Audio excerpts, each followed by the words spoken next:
Students, in this video we will solve question number 13 of miscellaneous exercise of chapter 8 class 11th. So here we are given a statement that a farmer buys a used tractor for rupees 12,000. He pays 6,000 cash and agrees to pay the balance in annual installments of rupees 500 plus 12% interest on the unpaid amount. How much will the tractor cost him? तो सबसे पहले तो total amount of the tractor is rupees 12,000. Paid in cash is rupees 6,000. So that means 6,000 उसने पे कर दिया. अब बाकी का जो 6,000 है he is paying that. अब एडिशनली जो वो अमाउंट पे कर रहा है that is the interest on the remaining 6,000 जिसको वो 500 के इंस्टॉलमेंट्स में पे कर रहा है. ठीक है.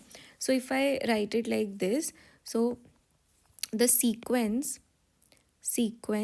of installments without interest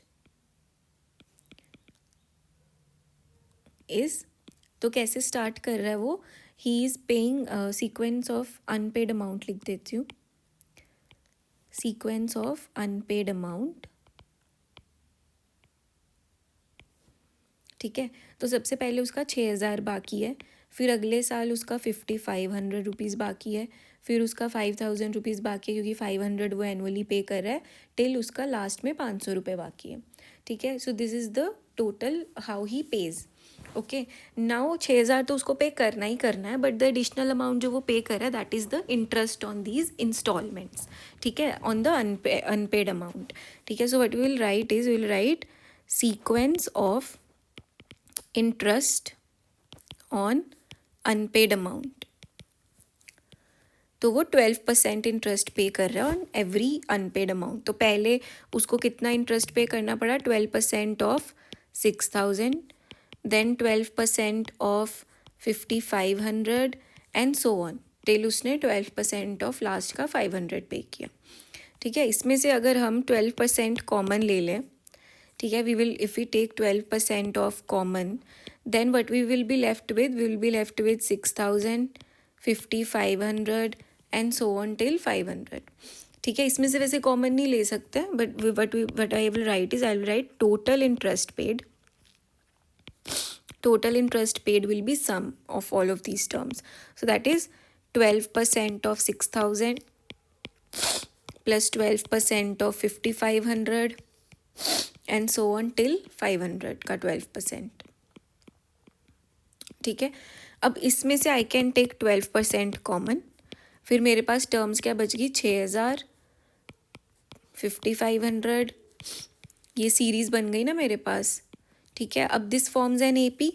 ठीक है. दिस फॉर्म्स एन AP, तो मैं इसका समेशन कर सकती हूँ. अब AP के सम का फॉर्मूला क्या होता है, n/2 2a प्लस n-1d. ठीक है. This is the sum formula for finding the sum of an AP. अभी देखो मेरे को लास्ट टर्म पता है, मेरे को फर्स्ट टर्म पता है, मेरे को कॉमन डिफरेंस भी पता है मेरे को. ठीक है. तो what I will do is instead of finding the मेरे को पहले डी का एन का वैल्यू भी फाइंड आउट करना पड़ेगा. ठीक है. तो उसके लिए क्या कर सकते हैं, first term is 6,000, common difference is -500. ठीक है. तो मेरे पास जो लास्ट टर्म है that is 500. This is the nth term. So this is equals to a plus n-1d. So this is going to be 500 is equals to 6,000 plus n-1 into -500. ठीक है. तो ये क्या हो गया इधर, -5,500 is equals to n-1 -500. तो ये माइनस कैंसिल और ये हो गया 11. So total number of terms are 12. ठीक है. So now I can find the total interest. So it will be 12/100, 12/2. So this will be 2 times a which is 12,000 plus 11 into -500. So this will become 2 6 are 12, 6 2s are 12, 2 1 carry 72/100 multiplied by 12,000 minus 5,500. Right. So this will become 72/100. सो ये हो जाएगा 6,500, ये cancel out हो जाएगा. तो 72 को 65 से multiply कर देंगे,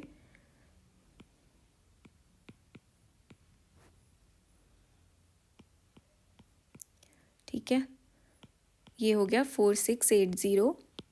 तो this is the total interest that he paid, the farmer paid. अभी total amount of tractor after interest,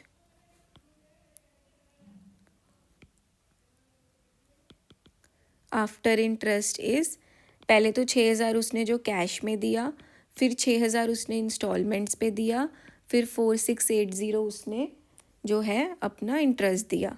तो टोटल इसका आंसर क्या हो गया, 16680 रुपीज़।